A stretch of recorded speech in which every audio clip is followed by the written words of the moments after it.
don't choose your mentors based on the academic degrees they have. Choose them on one thing and one thing only. Are they tangibly very good at what it is that you want to learn? When I became a therapist, I studied the world to find out who were the best people at infant development, who were the best people at centralizing discs or dealing with spinal pathology, who were the best shoulder experts, the best knee experts, and I went and paid money to be in their classes or to hire them to coach me personally. And after about 15 years, I got famous enough that when I would call them, they go, "Oh, Paul Chek, I've heard of you, I've read your articles, I'll trade with you." So then I got to the point where I would do a day or two with them, and then they'd do a day or two with me. But many of the greatest people out there will flat out admit they don't even use jack shit that they learned in school because it's so far outdated and most of it doesn't work. Now, just to be clear, I'm not against academic education. I'm just against the abuse of academia and the brainwashing.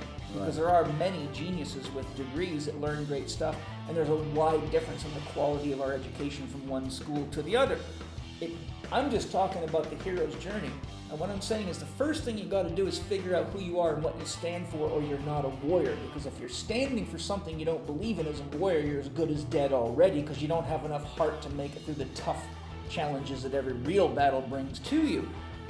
Once you figure out who you are and what your dream is, my dream was to support athletes and human beings to live a healthier, happier life, because I could see it was obvious that they were missing the basics. They were eating junk food, they weren't sleeping properly, they didn't know jack shit about exercise, they didn't know how to rest properly.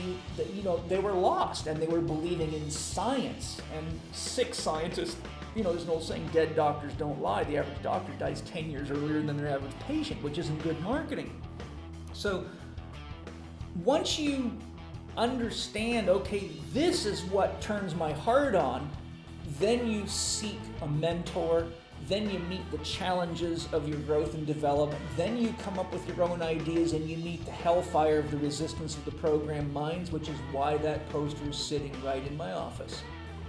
Albert Einstein said, "Great spirits have always encountered violent opposition from mediocre minds," and he reminds me every day that I have had to put up with a lot of that kind of bullshit. And my wife keeps telling me, you think of it as a compliment, because you can't make changes in the world or advance anything without getting attacked. And if you're getting attacked, you're either doing something great or you're scaring the shit out of people, meaning you're a crazy man.